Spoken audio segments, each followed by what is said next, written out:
30 hours every week, and you still don't know.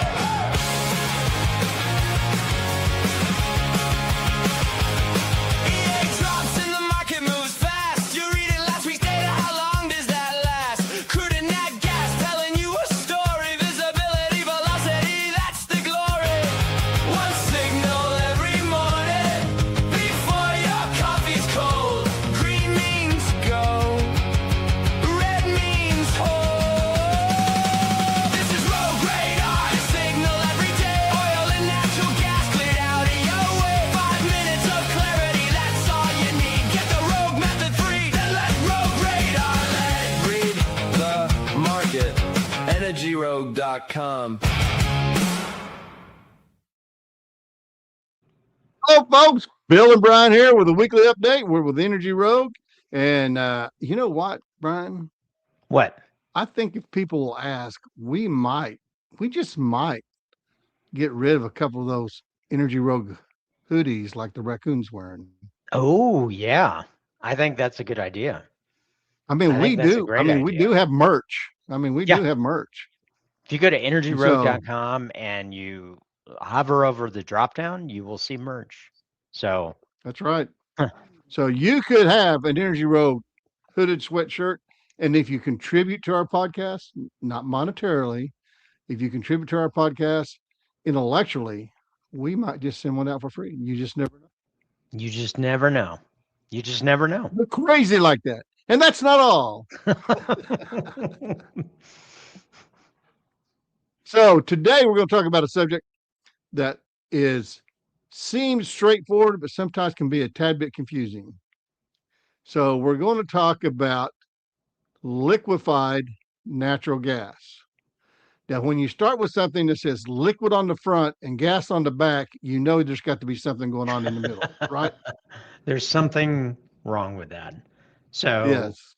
It's an oxymoron living inside of, I don't know. Let's forget all that. Hey, listen, we're going to talk about why LNG is important, how it has become a very significant part of the domestic U.S. natural gas production. right. And moving toward 25%.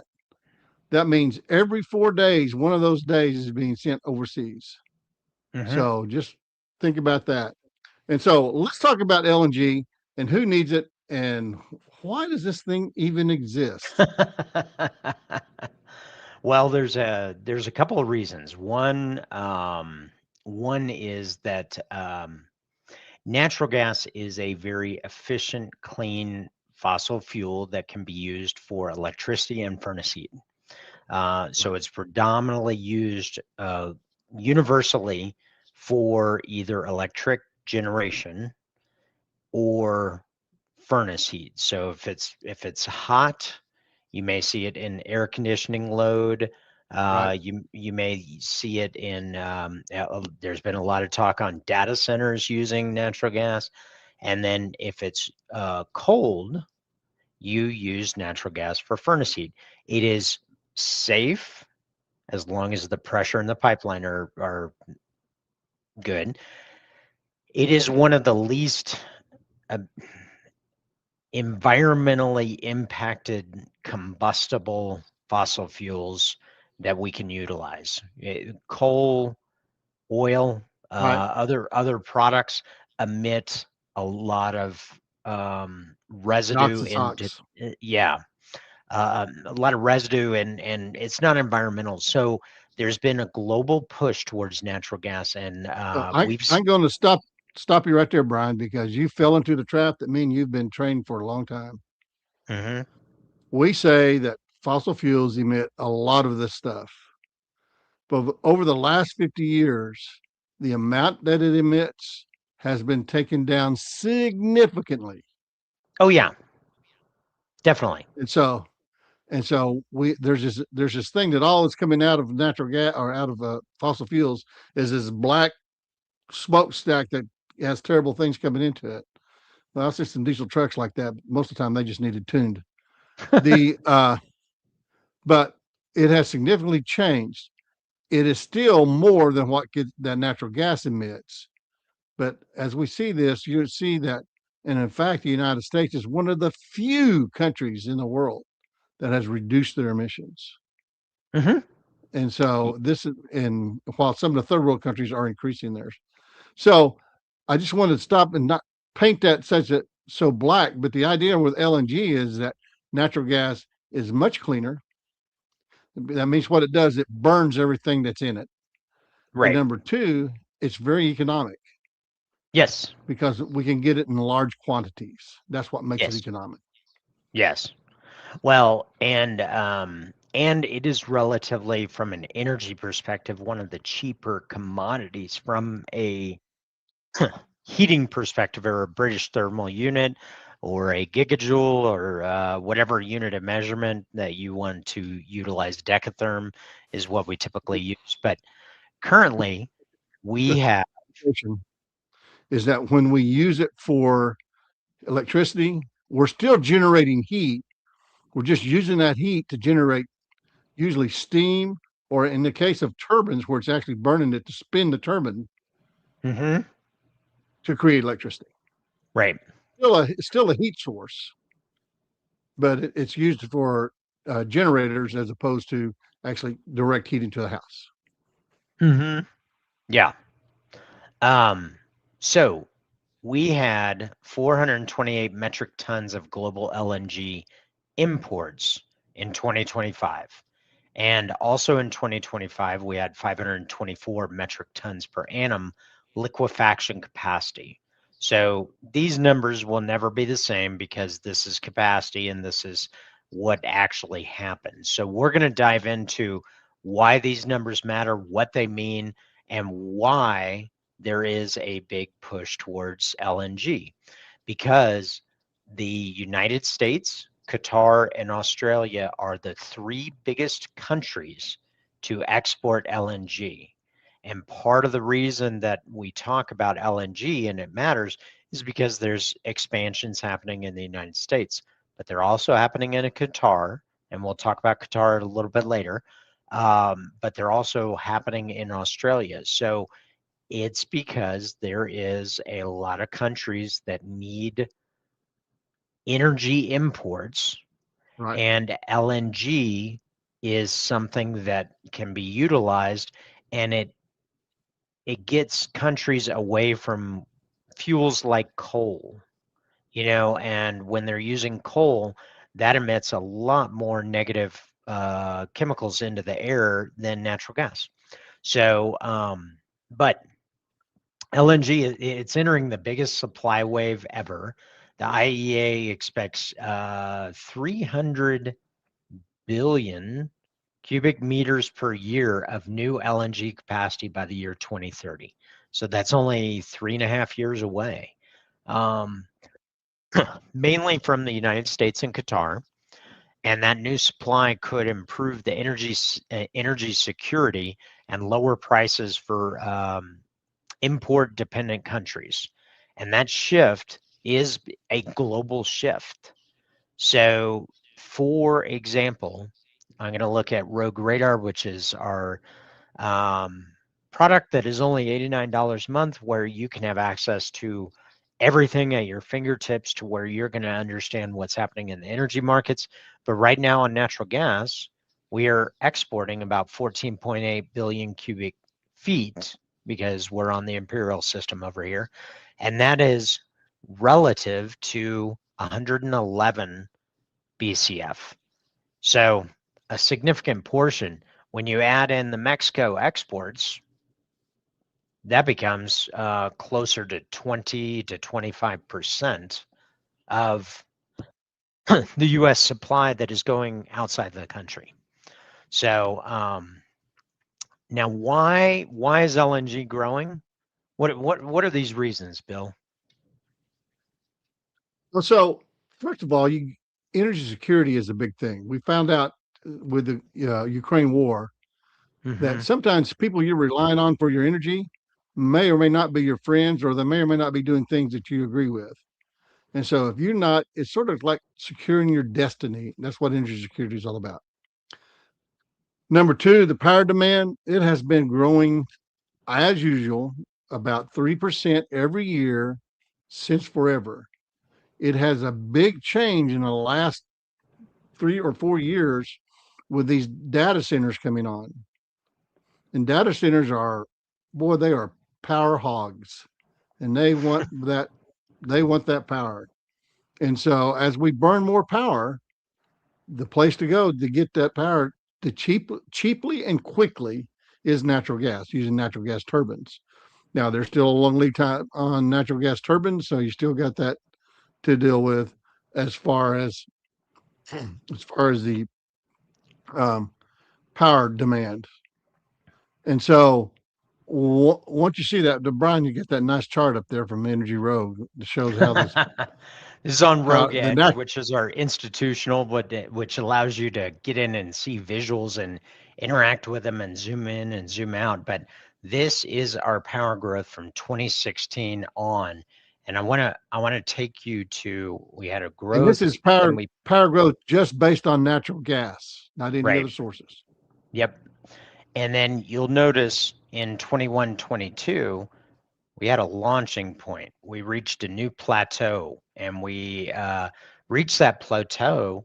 And there's a key thing that happened in this time frame, and that was the unveiling of a lot of AI systems like ChatGPT, Gemini, Claude, and that drove up demand on natural gas. Of course, I'm looking at the United States. We're going to talk about this from a global perspective.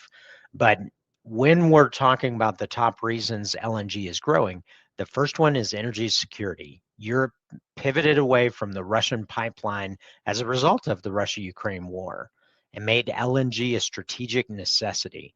And in the EU, LNG rose from 23% of their supply in 2019 to 47% in 2025. Second, power demand growth. Asia and the Middle East are driving gas demand growth, especially for power generation, industrial use, oil to gas switching. So that's a second reason.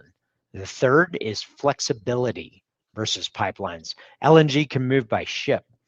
That's great if you're not in this Strait of Hormuz right now, but flexibility to move by ship Yeah. is But generally that also a means good that one. you've got to get the natural gas to a coast.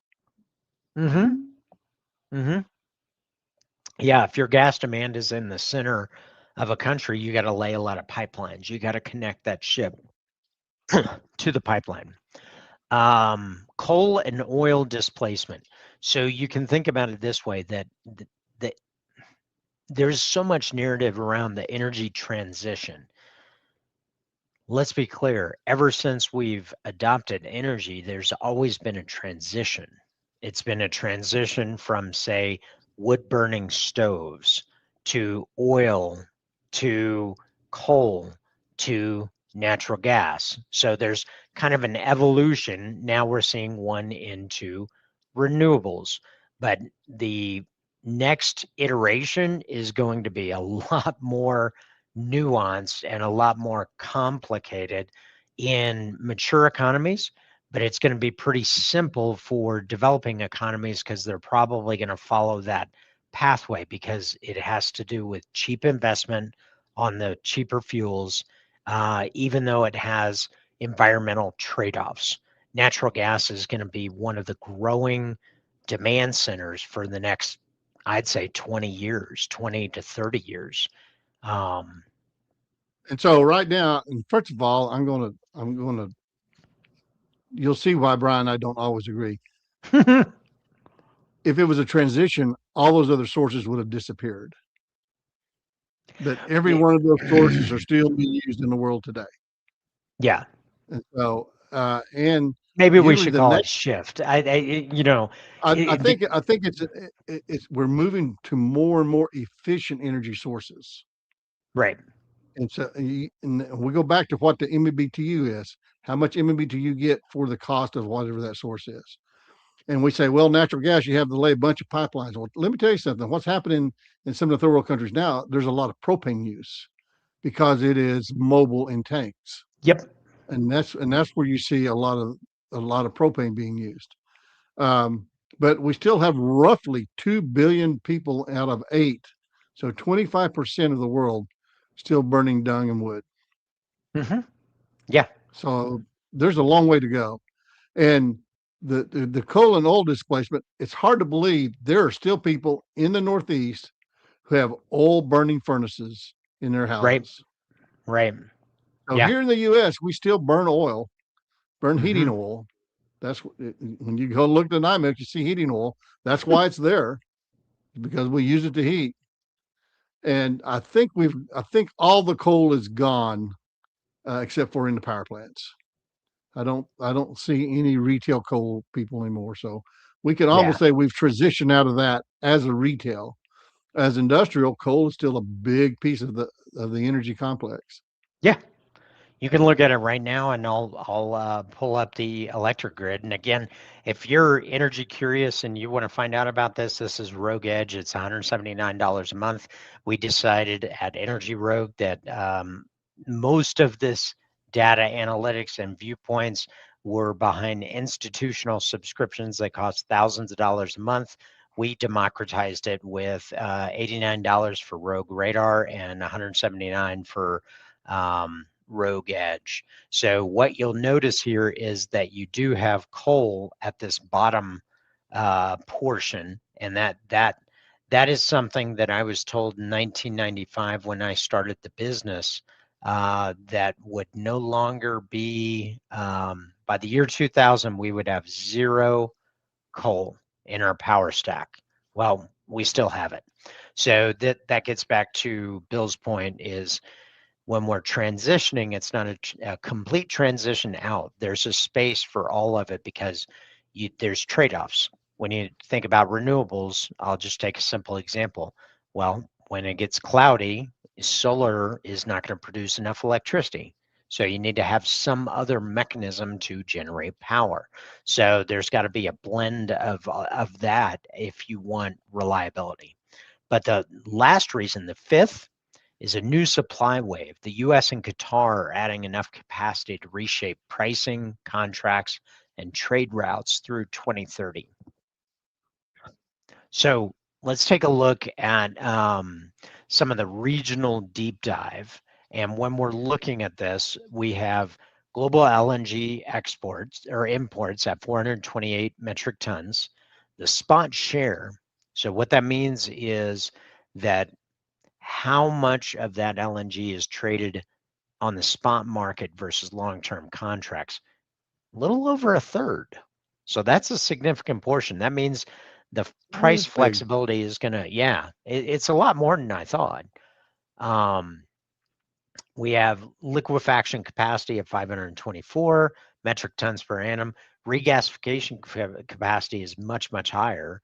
So we on our export capacity need to amp that up, and that's what US and Qatar have in development. Of course, And Qatar so, has a setback. look, regasification facilities are cheaper than liquefaction. So to get to liquid natural gas, you have to chill the gas down to about a minus, I think it was 311 degrees Hmm. to where you get liquid natural gas. So that takes a lot of energy to get there. And so that's why when you start, it takes a lot more to build a liquefaction, I can't even say that, uh, capacity than the Liquefaction. I regasification. think it's liquefaction. I think that's what it's Sure, called. whatever. Sure. The chillers. The chillers. It's It's cold. You're cold, and man. it is very, yeah, it is so cold. Yeah, it can be trucked. In fact, is you will look across some truck stops and around I-40, I-70, you start looking down there, you'll see an LNG, and some of these long haul trucks use LNG because they can carry more Hmm. because it's very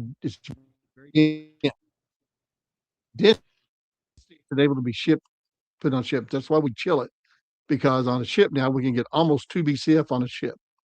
Right. And so Right. that that density, that energy density makes it efficient economically to ship over to the Europe and into Asia. Yep. um, Europe is growing their regasification capacity, and there is Asia dropped in 2025, probably because of new developments on the upstream side in Asia. But there's 9 new facilities, terminals, and 9 expansions in 2025 globally. So let's take a look at each region or each exporter and what they look like. So North America, the United States, they exceeded 100 million tons in 2025, becoming the first country to cross that mark. So what are the major projects for through 2030? CP2, Golden Pass, Port Arthur, Rio Grande, Louisiana, Commonwealth, Corpus Christi, and Plaquemines. These are, many of them are expansions because it takes such a massive geographic footprint and so much legacy equipment that is interconnected that building one from scratch just takes so much dollars. And a little history lesson for you when we're talking about Corpus Christi, or we're talking about some of the other locations that are operated by Cheniere. Cheniere is one of the bigger LNG operators. Right. They First had one was Port Arthur, if I remember right, no, it was actually or Sabine Pass, maybe it was. no, it was So it's right on the Texas-Louisiana border. I think it was Sabine Pass because it was an import facility. Yeah, it was an So, import facility. the Cheniere operated as an import facility, and then they turned it around once we figured out that there is a lot of shale. So these are the new projects, a lot of expansion that is happening. Now let's look at Canada and Mexico. These are emerging exporters. Canada, LNG Canada started out, they're at 14 metric tons per annum. Cedar LNG is expected in 2028, adding 3.3. Wood fiber, is it fiber? Wood fiber? I don't know if I'm Sure, mispronouncing Fibre or Fibre, I don't care. it. Yeah. That's expected in 2028. That's another 2.1 metric tons. Mexico is also emerging as a Pacific Coast LNG route. So essentially, it's importing natural gas from North America, from the United States. Then it's going to liquefy it, put it on a ship. So they're expecting that in 2026 with 3.2 metric tons. Now, what about Europe? Let's flip to from the sell side to the buy side. And the reason that we logically link North America and Europe is because a lot of Europe's 47% of their gas supply that they're importing is from the United States and North America. So their imports for 2025 was 146 billion cubic meters, and it was 47% of the EU gas. So they have total regas capacity of 405. So when we're looking at these numbers and you got 146 on actual imports, but 405 billion cubic meters, what does that tell you? Why is the 146 not closer to 405? Well, so it's all about location. So we have a tendency here in the United States to say because of the European Union, Europe's one country. It is not. Right. It's many, many countries, and you've got them listed there down below. And Yep. every one of those, when we talk about European storage, when we talk about that storage number, each country owns a piece of it. So where they are in that piece, they like Italy may need gas, Germany may not. And so Right. they're filling that storage. And so each one of these places are going to have their own regasification plant in order to service their infrastructure that they need to do. And so there's, I mean, security reason is having them spread out is really smart. But Right. this is what they need to get along right now. And that if they thought they needed more, they'd be contracting for more. But we're going to talk about what the price, and once you see the price, you'll see why some of this can be done. But it's spread out to various different countries. So whatever country needs it can go to that gasification. Yeah. So Well, and we have to I'd be argue, careful when we bring it all together in one into Europe. I'd argue, just based on the face of this, that they would probably consume maybe 100 billion cubic meters more, if there was enough LNG around the globe. But Europe and Asia are usually in the market for purchasing the LNG. So that's the reason that we have all these expansions that are underway. There's an And also one of appetite the for big more. users of natural gas in Europe is manufacturing. They've seen a slowdown in that over the last Yeah, decade. that is true. Okay, so piggybacking on Bill's point, country by country, France is the largest EU LNG importer at 31 billion cubic meters. Netherlands right behind that with 24, Spain 23. Italy had a strong increase in 2025, and Germany is rapidly building out their import capacity, their regasification capacity. And Germany, let's talk about that. This perhaps the most dramatic shift. It went from 0 LNG imports in 2022 to approximately 10 billion cubic meters in 2025. That is massive. That is Yes. massive. So they're building floating storage and regasification units at record speed after the Russia supply shock. So when Russia and deliveries from natural gas from Russia went away, Europe realized how dependent they were on that supply source. So they're rapidly building out alternate supply So routes. let's add one thing here, right here, is that sometimes we look at these numbers and I don't know if we get lazy or we just get distracted. You notice that England was not in that list. That's because they are not in the EU. And so they have their own imports of LNG as well. Right, right. That's true. That's true. I forgot about that. And ironically, that's who used to import gas into uh, Cheniere's facility way back when. Yes. Way back in So the day. yeah, way back in the day. Asia Pacific demand centers, China, 78 metric tons in 2024. 2025 weakened somewhat due to price sensitivity, but Japan, 65 metric tons, South Korea, 46. Now contrast that to France at the largest at 31 billion cubic meters. So Asia is a huge driver on LNG imports. Now, Right. And India, realize that when you talk about that, that's a significant part of their energy profile is LNG. right? In other words, whereas France, that LNG might be It's 20% of their complementary. energy, Yeah, it's you know, complementary. It's a in portion of their Japan, it's probably portfolio. 90% of theirs because they have Yeah, no natural resources. exactly.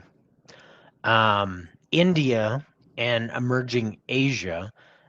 India is a high growth LNG area. They're rapidly transitioning that. And in Southeast Asia, some countries to watch are Thailand, Philippines, Vietnam, Singapore, and Indonesia. Vietnam has really come up over the last couple of years and haven't seen the big projects come to fruition yet, but it's coming. And so India and Asia are going to lead the way. So now let's talk about the Middle East, predominantly exporters. So we've got Qatar, which is the core global exporter, which we're recording this in June of 2026, depending on when you are watching this. And currently the Strait of Hormuz is shut, and Qatar has their LNG facility down because they can't deliver via the Strait of Hormuz. And in addition to that, they've also had some damage to their Ras Laffan LNG facility. So, but Qatar has been one of the global leaders in LNG. They have a North Field East at 32 metric tons per annum and North Field South at 16 metric tons per annum. And these expansions are going to create the largest single LNG projects ever sanctioned. So Qatar is set to be dominant. However, they had a setback, and the setback was with some of the Middle East conflict between the U.S. and Iran and Israel that damaged their facilities. So UAE is developing the, I'm not going to pronounce this correctly, Ruwais LNG. And for anybody that wants to correct me down below, feel free to drop a comment and let us know. As a matter of fact, let us know how we're doing. Drop us a comment. We want to hear from you. That's right. This is expected in 2028 at 9.6 metric tons per annum. So you can think about it this way. UAE just matched what Germany did in the last 3 years. So on the import side, Germany on the import side, UAE on the export. Oman is smaller but strategically important. And the reason why it's strategically important is because it's outside the Strait of Hormuz. So, Right. and they have a good geographic position to deliver to Asian economies. Now, Africa. Okay. Hang on to your hat on this one. This is going to be probably Bill has maintained this, and I completely agree with him. This is going to be where to watch what happens to energy in the next 20 years. So Right. Nigeria, Senegal, Mozambique, and I'm going to throw in Algeria. Algeria has some of the largest natural gas reserves right across the Mediterranean from the European Union. And if they develop those and get those on just a pipeline or a ship across the Mediterranean, you solve a lot of logistics problem. So, Right. but let's take a look at each one. Which one do you want to look at, Bill? Well, let's talk about dividing Africa into its east coast and west coast, because the African west coast can be served by the United States, but the African east coast will most likely be served out of the Middle East. Right, right. Um, So, so Nigeria is an established LNG exporter at 8 metric tons per annum. And Senegal is starting their Tortue floating LNG phase 1 at 2.5 metric tons per annum. These are important because these are ships that actually serve as storage and liquefaction on the ship. So they're not building physical assets, they're getting pipeline gas from the shore and regasification of that on the ship. And for those that don't really know, methane, it kind of gets back to Bill's joke at the beginning. Methane is a gas, and what LNG does is drop the temperature so low that it functions as a liquid, but it has to be held at that temperature. right. It has to be held at that temperature and pressure, right? Right. And And that's really, basically, to regasify it, what you're doing is you're taking LNG and putting it into a bigger vessel, and right. that allows it to expand. Yeah. Yeah. But I think we're going to see way more floating LNG projects coming out, which, for example, in Mozambique, this is a major future growth. Coral North Floating LNG, which is in partnership with ENI, is expected in 2028 at 3.6 metric tons per annum. And Mozambique LNG expected in 2029 is 12.9. So these are That's huge. really Yeah. big projects. And so Africa is going to be a big emerging player in this. Now, Latin America, let's look at Latin America. Let's look at Brazil. They're a flexible LNG importer. So they are driven by hydropower backup. When drought lowers hydro output, which lowers the majority of Brazil's electric grid, which powers most of it. LNG fills the flows are there, and basically, if you don't have enough rain or enough snow, depending on where you are, here in the U.S., the Pac Northwest, hydro is used so much in the Pac Northwest, and gas is the backfill. So if there's not enough snowpack in the winter, in Brazil is more rain, but if there's not enough rain, then they have to backfill with natural gas. And up in the Pacific Argentina, Northwest, most of that's on the Columbia River. So if you ever wanted a good study on the Columbia River, look at what they do with that, and where they'll flow it during the day, and then they'll pump it back up to the upper reservoir at night when the power's cheap. And so that they can sort of begin then. And then sometime look up the bathtub effect, what happens on those reservoirs. It'll drive you nuts. okay, wait, bathtub effect. You can't drop something like that and just leave it. What what I is literally that? worked. I really remember when I worked for Bonneville Power up there as a consultant. This guy was telling me about this, and I just couldn't believe it. But it's true that they have a series of reservoirs, and Uh-huh. if they release the upper reservoir too quickly, it will cause a wave through this lower reservoir and can literally slosh water over the next dam. Oh, okay. And so, Okay. and the reason I tell people the reason they have these rules is because somebody's done it, you know. And so, but the the power of that moving water is just unbelievable. And so they have to release it at a certain level based on volumes, so they don't slosh it over the dam of the next reservoir. So Okay. yeah, that's pretty crazy. That is It's crazy. pretty crazy. That is So they crazy. call it they call it the bathtub effect. Okay. That makes sense. Now it makes sense. You just can't drop stuff like that.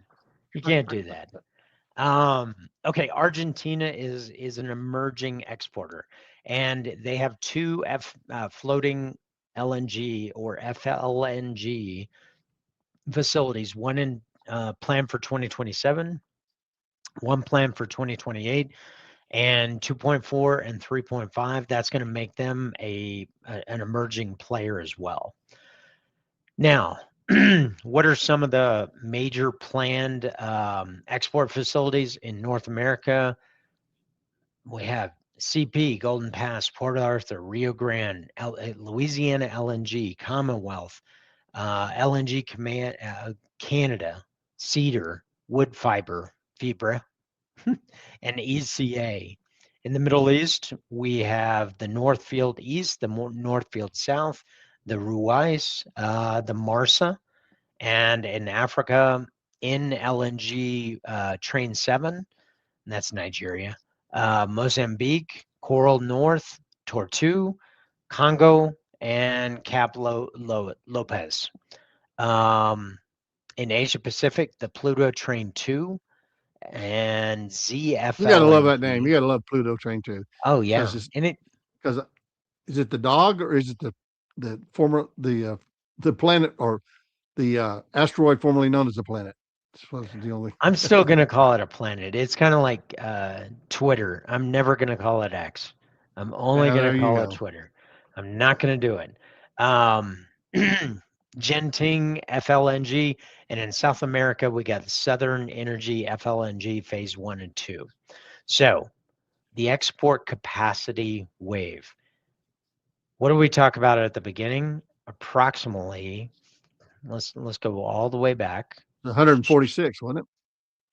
It was 428 right now. So we're talking about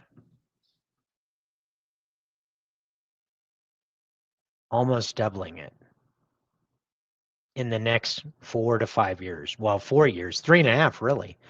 So supply has been ahead of demand. So the defining characteristic of this cycle is export capacity is being sanctioned and built based on long-term demand projections, not confirmed offtake. We currently have over Right. a third of LNG on the spot market. So there's an expectation for a lot, and there's hundreds of billions of dollars, if not trillions of dollars in this. Um, And a lot of people would look at this as saying, well, this is getting the cart before the horse. No, if you have no carts, there's no need for the horse. right. And so you got to build the cart so the demand will be there. Yeah. Now, who's going to win? Import dependent countries with flexible regasification infrastructure.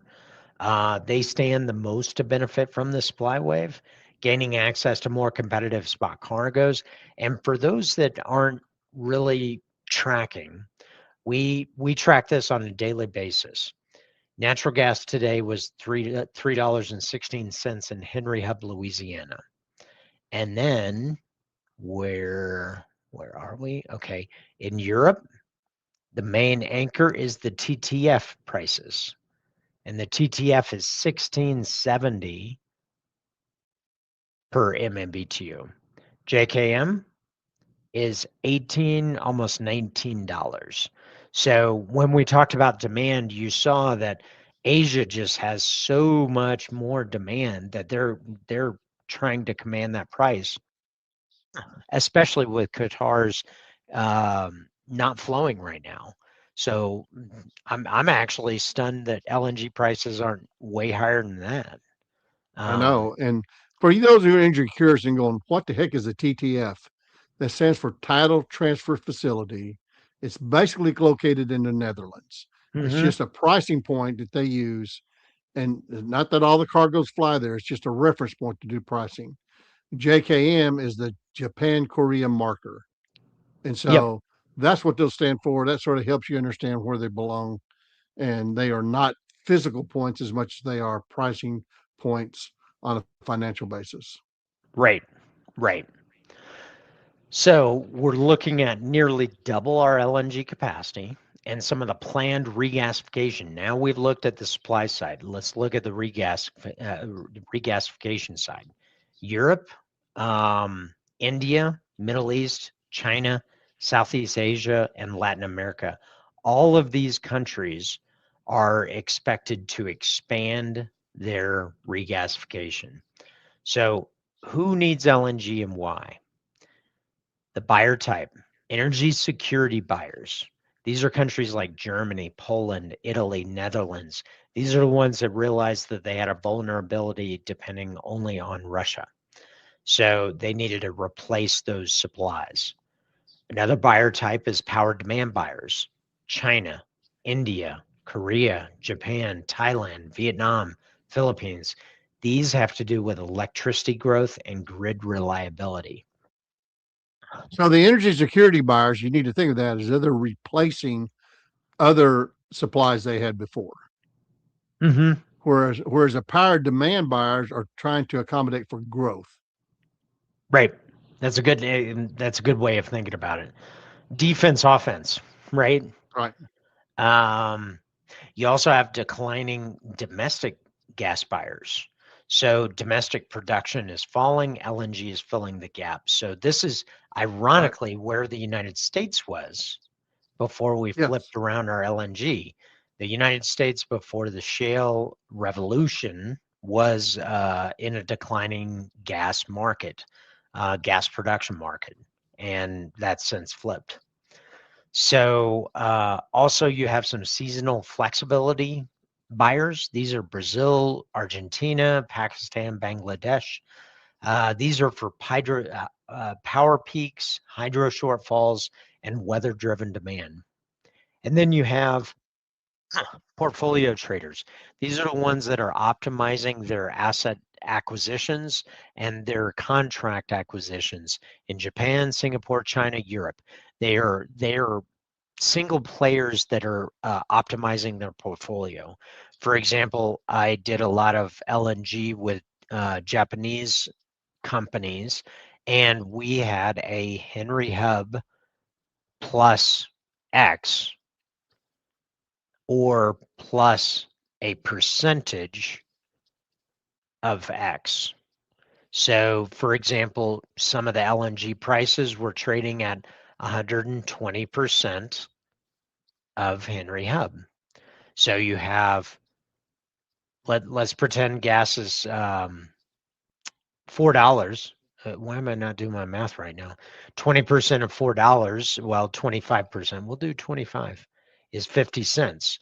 So that means that Japan would purchase for $4.50, and then to get delivery in Japan, it would be plus transport. So for those that want to dive in, I'm You're still not. not doing your math right. No. No. 125% of $4 would be $5. Oh yeah, you're right. $5. Sorry. Don't worry, folks. Trust us with your math. This is why we have the computers do all the math. That's But right. anyhow, instead of paying for those Japanese purchasers, instead of paying a JKM price delivered here, they're paying $5 plus transport. Now, Right. is the transport $13? No. But what it is, it's a little opaque and it gets a little complicated. We actually have a whole course on that. Let me know if you Yeah. if you want to do that. That is its own that's its own animal there. So But Brian, let's go back to that slide where we showed what the current MTA was. oh At the yeah, very that's start. all the way here. Right. So let's look at this. We have 428. If we add the 300, roughly 350 to it, you get 775. We currently could add that and still be able to regas it somewhere Yep. on our current regas capacity. Yep. And so there's room for growth right now, but it's only room for growth where those regas capacity is. That's why other people are building regas, because now we're going to see it. You could actually see the market begin The to capacity might not be built in the place that they need the growth. exactly. Right? Yeah. That's why some are building them on ships so they can move them. Yeah. Yeah, that's true. And that is actually, I think that's going to be the wave of the future. So importers versus exporters, which side wins? Which side not wins? What each side wants. Importers want supply security, flexible contracts, lower power prices, cleaner fuel than coal or oil, backup for renewables, and industrial reliability. Exporters want to monetize stranded gas, create Right. long-term revenue, strengthen geopolitical influence, build trade relationships, and convert domestic gas abundance into global market access. So the tension between the importer flexibility demands and the exporter revenue is really where the central negotiating happens. So now, what does this tension result in? It's growing fast. The US, Qatar, Canada, and those three regions are building export capacity at a historic scale. And don't discount Australia. We didn't talk about Australia, but they've got some things in the works too. Europe is building import security rapidly with the risk of overcapacity if demand normalizes. And Asia is very price sensitive. And emerging markets want LNG, and that's where the floating LNG comes in play. So where does that leave us? LNG is the bridge fuel, and it moves to where pipelines cannot. So for importers, it gives optionality. For exporters, it gives market access for stranded supply. For the world, this allows us to transition to a completely new paradigm to where we can utilize natural gas, which is a cheap and environmentally friendly fuel source for furnace heat and for electric demand. And let's So don't leave out abundant. yeah, abundant. So listen, thanks for staying with us on LNG today. It was long today. It was a long one. It was a long one, but we needed to cover it. We needed to cover all the different locations. If you're curious about the energy industry and want to know how to figure out the energy markets in 5 minutes a day, there's an ebook down below. And also, if you or your business, it depends on commodity prices, and you are flying blind, Rogue Radar is for you. It's $89. There's a link down below. So listen, I'm Brian, and this guy, no, this guy, Yeah, there you go. not that guy. Who's this that other guy? I don't know. Maybe he's related to this guy. He talks to me a lot, though. So anyway, well, listen, thanks so much. I appreciate you spending time with us. And I think that's all we had, unless you had some parting words of wisdom, Bill. I have no parting words of wisdom today. Hey, listen, guys, just go out and enjoy your summer. Spend time with your family. Be nice to at least someone today. It doesn't have to be being a Brian. Just be nice to someone today. Yeah. And be thankful for what you have. Absolutely. So thanks so much, folks. And we will see you. When are we going to see him? We'll be seeing you in 1 week. All right. We'll see you, folks.